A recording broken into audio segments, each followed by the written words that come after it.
ያው ለብዙ ክርስቲያን እህቶች ወንድሞቻችን እለቱ የበረከት ቀን ነውና አንዳንድ ጊዜ ግን በተለይ ፕሮቴስታንት ከሆኑት ወንድሞቻችን ዘንድ በተለይ ቅዱሳኑን የሚቃወም ትምህርት ስላላቸው ማለትም በፕሮቴስታንቲዝሙ ያለው ትምህርት ይሄ ክብር ለእግዚአብሔር ብቻ የሚል በወርድ ደረጃ ደስ የሚል ነገር ግን ቅዱሳንን የሚቃወም ትምህርት አላቸው እና ቅዱሳንን ስናከብር እንግዳ ነገር እንዳይመስላቸው የተወሰኑ ነገሮችን በል አንድ ሶስት ሀሳቦችን ብቻ ላንሳ። ምክንያቱም ልደት ያነሳቸው ሀሳቦች በጣም በቂ ስለሆኑ በመጀመሪያ ደረጃ ተወዳጆች ቅዱስ የምንለው አምላካችን እግዚአብሔር ነው። የእርሱ ቅድስና የባህሪው ነው። ማንም አይሰጠውም፣ ማንም አይነጥቀውም። ቅዱሳን የምንላቸው ግን በጸጋ ቅድስናን ገንዘብ ያደረጉ ናቸው። ከማን? ከአምላካችን ከእግዚአብሔር። ይሄ ቅድስና እንደተሰጠ ሁሉ የሚነጠቅ ነው። ይህንን ቅድስና ገንዘብ የሚያደርጉት ደግሞ የአምላካቸው የእግዚአብሔርን ፈቃድ እስከፈጸሙ ድረስ ነው።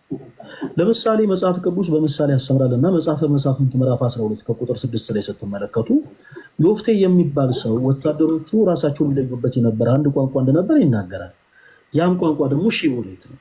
እናም ታሪኩ በጣም ሰፊ ነው። ክርስቲያኖች ወንድሞች መጽሐፈ መሳፍንት ምዕራፍ 11 እና 12 ሁላችሁም ስትቀመጡ አንብቡት። ዮፍቴ እጅግ በጣም በእግዚአብሔር የሚታመን እጅግ በጣም ጠንካራ የሆነ ሰው ነው እና ይህ ሰው የገዛ ወገኖቹን የሚለይበት አንድ ቋንቋ ነበረው ይላል። እናም ያ ደግሞ ሺቦሌት ነው እና ከኤፍሬም ወገን የሆኑ ሰዎች ከዚህ ከዮፍቴ ወታደሮች ጋር በጣም በረዥም ጊዜ ጦርነት ግጭት ውስጥ ነበሩና እናም በመካከል ከተማቸውን በአጠቃላይ የዮፍቴ ወታደሮች ወረውባቸው ድልድዩን አልፈው ውሃ መጠጣት አቃታቸው። እናም በዚህ መሃል ክርስቲያኖች ወንድሞች ኤፍሬማዊ የሆኑ ሰዎች በአጠቃላይ እየወጡ እኛ ኤፍሬማዊ አይደለንም ከዮፍቴ ወገን ነን እያሉ ይናገሩ ነበረ። የዮፍቴ ወታደሮች ራሳቸውን ወገናቸውን የሚለዩበት አንድ ቋንቋ ነበር። ያ ደግሞ ምንድነው? የሚለው ቃል ነው፣ ሺቦሌት የሚለው ቃል እና የዮፍቴ ወታደሮች እያንዳንዳቸው ኤፍሬማዊ የሆኑ ሰዎችን በአጠቃላይ እስቲ ከኛ ወገን ከሆናችሁ ሺቦሌት በሉ አላቸው። እነሱም ሺቦሌት እንላለን ብለው ተሳስተው ሺቦሌት አሉ። እናም በዛ ድልድይ ላይ ተቀልጠው ቀሩ ይላል። ክርስቲያኖች ወንድሞቻችን ቅዱስ ቤተክርስቲያናችን የኔ መጽሐፍ ቅዱስ ክፍል በተረጓሚ ስታስተምር ሺቦሌት ማለት የእግዚአብሔርን ሕግ መከተል ማለት ነው። ዞሮ ዞሮ ቅድስናን ገንዘብ የሚያደርጉት የእግዚአብሔርን መንገድ የተከተሉ ሰዎች ብቻ ናቸው። ቅድስና እንዲሁ ከመሬት ተነስቶ ልክ እንደ ምድራዊ የመንግስት ሹመት ሰዎች ገንዘብ የሚያደርጉት ሳይሆን በትጋት በመንፈሳዊ ጥንካሬ የሚገኝ ስጦታ ነው ቅድስና። ሺቦሌት በማለት ማለት ነው የእግዚአብሔርን ሕግ በመከተል የሚገኝ ቅድስና ነው። ሰዎች ሺቦሌት በሉ እየተባሉ የቅድስናን ሕይወት ገንዘብ እንዲያደርጉ መጽሐፍ ቅዱስ እያስተማራቸው ከዛ መንገድ ግን ከራቁ ሺቦሌት ካሉ ተስፋ የሚያደርጉት መንግስተ ሰማያት አያወርሷትም። በአጭሩ ቅዱስ የምንለው አስመሩበት አምላካችን እግዚአብሔር ነው። እሺ ቅዱሳን የምንላቸው ደግሞ በጸጋ የአምላካችን እግዚአብሔር ፈቃዱን የሚፈጽሙ በጸጋ ቅድስናን ገንዘብ ያደረጉ ሰዎች ቅዱሳን መላእክትን ጨምሮ እና ይህ ቅድስና እንደተሰጠ ሁሉ የሚነጠቅ ነው። ለምን? የባህሪ ስላለው እና ቅዱሳንን ለምንድን ነው የምናከብረው? በመጀመሪያ እኛ ኦርቶዶክሳውያን ቅዱሳንን ለምናከብረው ለምንድን ነው? መጽሐፍ ቅዱስ እነዚህን ቅዱሳኖችስ እንድናከብር ያስተምረናል? አዎ በሚገባ። ቅዱስ ጳውሎስ በሮሜ መልእክቱ ምዕራፍ 13 ከቁጥር 7 ላይ ክብር ለሚገባው ሁሉ ነው የሚለው ተወዳጆች። ኢቭን ግዑዝም ሆኖ ክብር ያለው ነገር አለ ነው ማለት። ክብር ለሚገባው ሁሉ ክብርን ስጡ ነው ያለው በሮሜ መልእክቱ ምዕራፍ 13 ከቁጥር 7 ላይ ክብር ለሚገባው ሁሉ ክብርን ስጡ። ክብር ለሚገባው ነገር ሁሉ እኛ ኦርቶዶክሳውያን ክብርን እንሰጣለን። ኦኬ። በተቀደሰው መቅደስ ለምሳሌ ልክ እንደ ቤታችን ጫማችን አድርገን አንገባም። ቦታው የተቀደሰውና ነውና ከእግሮቻችን ላይ ጫማችን አውልቀን ወደ መቅደሱ እንገባለን። ክብር ለሚገባው ነገር ሁሉ ክብርን እንሰጣለን። ምክንያቱም ያ ስፍራ የተቀደሰ ስፍራ ነው ብለን ስለምናምን በዛ ስፍራ የጌታችን የአምላካችን የኢየሱስ ክርስቶስ ቅዱስ ሥጋውና ክቡር ደሙ ይፈተታል ብለን ስለምናምን ያንን ቦታ እናከብረዋለን። ክብር ይገባዋል ብለን እናምናለን፣ ክብር እንሰጠዋለን።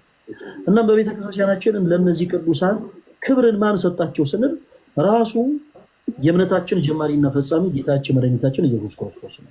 በዚህ በማቴዎስ ወንጌል ምዕራፍ 10 ከቁጥር 40 ላይ እንደዚህ ይላል። ክርስቲያኖች ወንድሞች ክፍሉን በደንብ ያዙትና እናንተ ማግቡት። በማቴዎስ ወንጌል ምዕራፍ 10 ከቁጥር 40 ላይ ጌታችን መድኃኒታችን ኢየሱስ ክርስቶስ ራሱ በራሱ አንደበት ቅዱሳን ክብር እንደሚገባቸው ተናግሯል።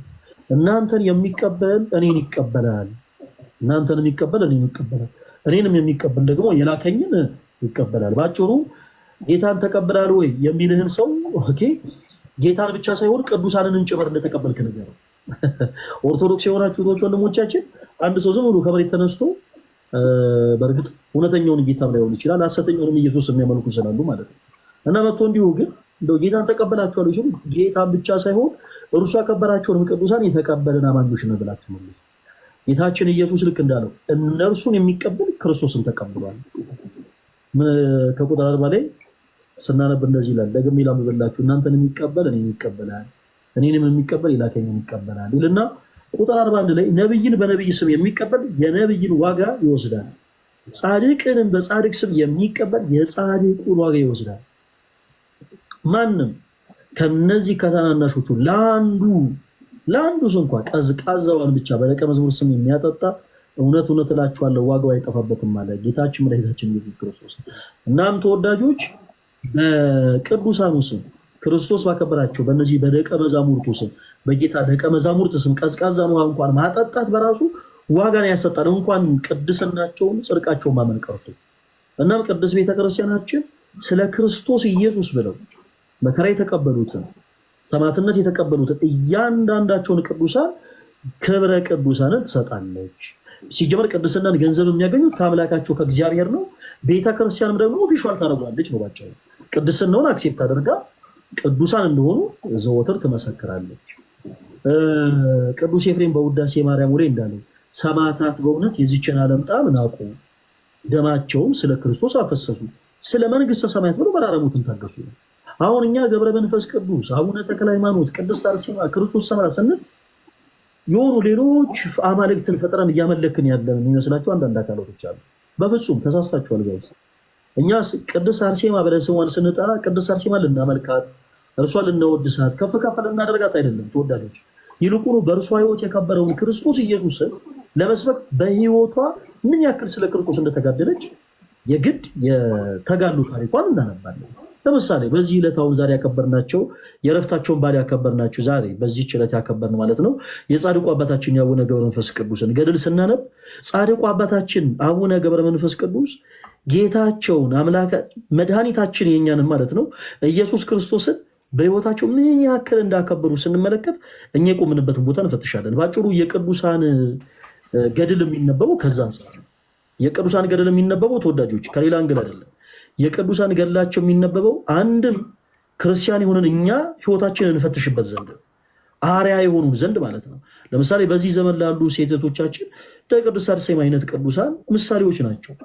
የቅድስት አርሴማን ገድል ሲያነቡ የሚጠቅማቸው እርሷን እየሰበኩ እርሷን እያመለኩ ሳይሆን በወጣትነቷ የጎልማሶችን ሽንገላ ንቃ በህይወቷ ምን ያክል ክርስቶስን እንዳከበረች ሴቶች ከዛ መማር ይችላሉ። በተመሳሳይ እያንዳንዱ ክርስቲያን ደግሞ ከሌሎችም ቅዱሳን ዛሬም ካከበርና እንግዲህ ዕለቱ ከተከበረበት ከገብረ መንፈስ ቅዱስ ዓመታዊ ክብረ በዓል አንፃር ማለት ነው ከጻድቁ አባታችን ከአቡነ ገብረ መንፈስ ቅዱስ ገድል ከእሳቸውም ደግሞ ተጋድሎ እልፍ የሆኑ ክርስቲያኖች መንፈስ ህይወታቸውን ከእሳቸው አንግል እያነጻጸሩ ትጋትን ይማራሉ ነው ባጭሩ። ትጋትን ይማራሉ። ለምሳሌ የቅዱስ ዳዊትን ታሪክ ስናነብ ምን የሚጠቅመን ከዚህ በፊት አንስቼላችኋለሁ። ቅዱስ ዳዊት በቤተ መንግስት ተመላለሰ። እናም ደግሞ የኦሪዮንን ሚስት ተመለከተ፣ ወደ ቤተ መንግስቱ አስጠራት፣ ከእሷ ጋር ዘሞተ፣ ተኛ፣ ወደቀ በፍትወት እና እንዲህ አይነት ታሪኮችን በመጽሐፍ ቅዱስ ውስጥ ማንበባችን ምንድነው የሚጠቅመን ካልን የራሳችን ህይወት ከዳዊት ጋር እንድናነጻጸር ነው።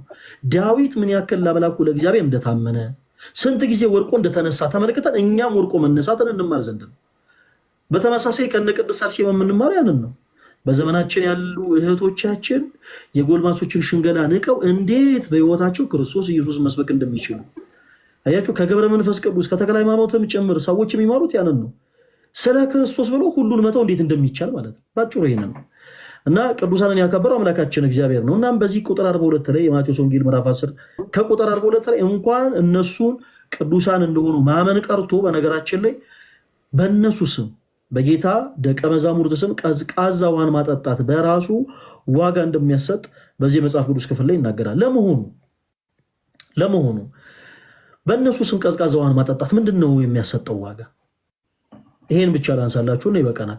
በእነሱ ስም በዚህ በቅዱሳኑ ስም እንግዲህ ክፍሉ እንደሚለው በጌታችን በመድኃኒታችን በኢየሱስ ክርስቶስ ስም አይደለም የሚለው።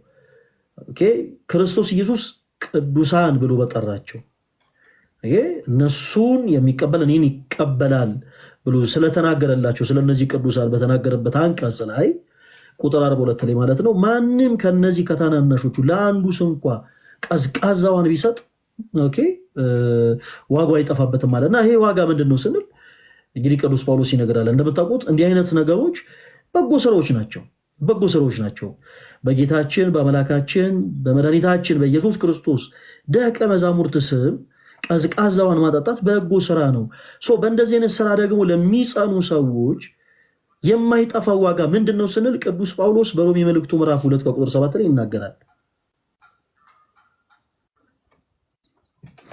በጣም ቅዱስ ጳውሎስ በሮሜ መልእክቱ ምዕራፍ 2 ቁጥር 7 ላይ ይናገራል ለነዚህ ኦኬ በደቀ መዛሙርቱ ስም ቀዝቃዛው ለሚያጠጡ ሁሉ የተሰጠው የማይጠፋ ዋጋ ምንድነው ስንል ቅዱስ ጳውሎስ በሮሜ መልእክቱ ምዕራፍ 2 ቁጥር 7 ላይ እንደዚህ ይለናል በበጎ ሥራ በመጽናት ምስጋናን ክብርን የማይጠፋ ሕይወትን ለሚፈልጉ እርሱ ጌታችን መድኃኒታችን ኢየሱስ ክርስቶስ የዘላለም ሕይወትን ይሰጣቸዋል ምንን ይሰጣቸዋል አልኳችሁ የዘላለም ሕይወትን በዚህ አጋጣሚ ፕሮቴስታንት የሆናችሁ እህት ወንድሞቻችን እንዲህ ስንናገር በጣም ልታስተውሉ ይገባል ተወዳጆች ቅዱስ ቤተክርስቲያናችን ከክርስቶስ ጋር እኩል ደመራ የምታመልከው አንድም ቅዱስ የለም ቅዱስ ቤተክርስቲያናችን የምታመልከው በሶስትነት በአንድነት የሚመሰገነውን አብ ወልድ መንፈስ ቅዱስን ብቻ ነው አምላካችን እግዚአብሔርን ብቻ ልዩ የሆነ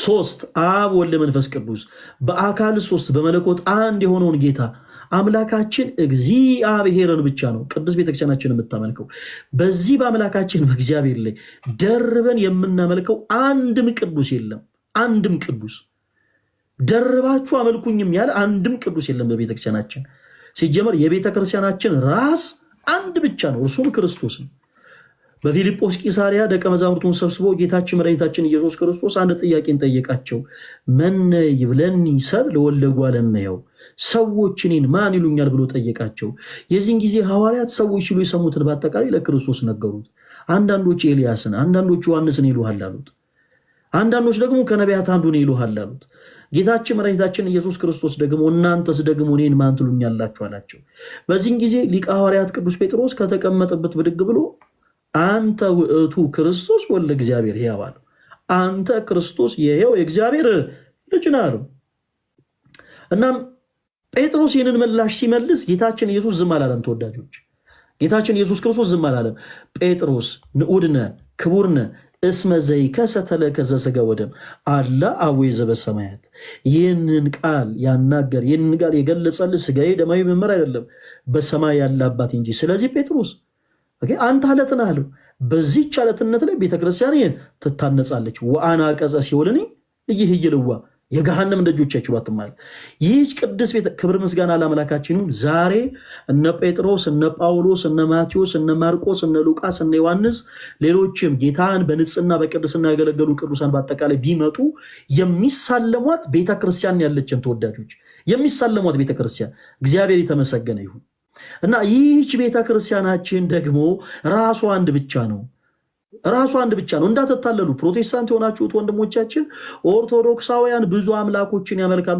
እንዳትታለሉ በእንደዚህ አይነት ጉዳይ ገብረ መንፈስ ቅዱስን አቡነ ተክለ ሃይማኖትን እና አቡነ ዘራብሩክን እና አባ መቃርስ እና አባ መቃሪዎስን እና አቡነ ዜና ማርቆስን እነ ክርስቶስ ሰምራን እነ ቅድስት አርሴማን እነ ቅዱስ ወለተ ጴጥሮስን ያመልካሉ ያለ የሚናገርን ሰው ፕሊስ እንዳታምኑ በቤተ ክርስቲያናችን የምናመልከው አንድ አምላካችን እግዚአብሔርን ብቻ ነው ዛሬ ቅዱስ ገብረ መንፈስ ቅዱስ ኦኬ የእረፍት ባላቸውን አክብረናል አዎ የእረፍት ባላቸውን አክብረናል ነገር ግን በዛሬው ዕለት ቅዳሴው ሲቀደስ የተቆረሰው ሥጋ የፈሰሰው ደም በመቅደሳችን የጻድቁ አባታችን ያዌ ገብረ መንፈስ ቅዱስ አይደለም ተወዳጆች በቤተ ክርስቲያናችን ኦኬ ቤተ ክርስቲያናችን እንደምታውቁት የሰርግ ቦታ ነች እና በዚህ ደግሞ ልዩ በሆነው የሰርግ ቦታ ደግሞ የሚቆረሰው ሥጋ የሚፈሰው ደም የአምላካችን የመድኃኒታችን የኢየሱስ ክርስቶስ ብቻ ነው አለቅ መታሰቢያ ነው ግን መታሰቢያ ነው ኦኬ የቅዱሳኑ ስም መታሰቢያ ነው ከየት መጣ ነው በዚህ በትንቢተ ኢሳይያስ ምዕራፍ 56 ቁጥር 5 ላይ እንደዚህ ይላል አምላካችን እግዚአብሔር ለቅዱሳኑ በገባው ቃል ኪዳን መሰረት ማለት ነው በቤቴና በቅጥሬ ውስጥ በደንብ አዳምጡ በቤቴና በቅጥሬ ውስጥ ከወንዶችና ከሴቶች ልጆች ይልቅ የሚበልጥ መታሰቢያ ስምን እሰጣችኋለሁ። የማይጠፋ የዘላለም የሰማችሁ ነው። የማይጠፋ ጊዜያዊ አይደለም የሚለው የማይጠፋ የዘላለም ስም እሰጣችኋለሁ ይላል። ይህንን እንግዲህ ቃል ኪዳን የገባው አምላካችን እግዚአብሔር ነው። ይህንን ቃል ኪዳን ደግሞ የገባላቸው እናንተን የሚቀበሉ እኔንም ይቀበላሉ ብሎ ለጠራቸው ለቅዱሳኑ ሁሉ ነው። ለቅዱሳኑ ሁሉ ፈቃዱን ለፈጸሙት ልክ ቅድም እንዳነሳ ነው ተወዳጆች ቅዱስ ኤፍሬም በውዳሴ ማርያሙ ሰማዕታት በእውነት የዚችን ዓለም ጣዕም ናቁ፣ ደማቸውን ስለ ክርስቶስ አፈሰሱ፣ ስለ መንግሥተ ሰማያት ብለው መራራ ሞትን ታገሱ ብሎ የተናገረላቸው እነዛ ቅዱሳን ሁሉ እሺ አምላካችን እግዚአብሔር ምን ብሎ ቃል ገባላቸው? በቤቴና በቅጥሬ ውስጥ ከወንዶችና ከሴቶች ልጆች ይልቅ የማይጠፋ የዘላለም መታሰቢያ ስምን እሰጣችኋለሁ አለ። ስለዚህ አዎ ቤተክርስቲያናችን የክርስቶስ ሙሽራ ነች። ነገር ግን ለምሳሌ ሲጠራ መታሰቢያ ስለሆነ የጻድቁ አቡነ ገብረ መንፈስ ቅዱስ ቤተክርስቲያን ሊባል ይችላል። የእመቤታችን የቅድስት ድንግል ማርያም ቤተክርስቲያን፣ የቅዱስ ሚካኤል ቤተክርስቲያን፣ የቅዱስ ገብርኤል ቤተክርስቲያን፣ የቅዱስ አርሴማ ቤተክርስቲያን ሊባል ይችላል። በእያንዳንዱ ቤተክርስቲያን ግን የሚቆረሰው ስጋ፣ የሚፈሰው ደም፣ የሚቀደሰውም ቅዳሴ በደንብ አዳምጡ፣ ተመሳሳይ ነው። የሚቆረሰው ስጋ፣ የሚፈሰው ደም የጌታችን የአምላካችን የመድኃኒታችን የኢየሱስ ክርስቶስ ብቻ ነው። እናም ቅዱሳን አዎ ክብር አላቸው።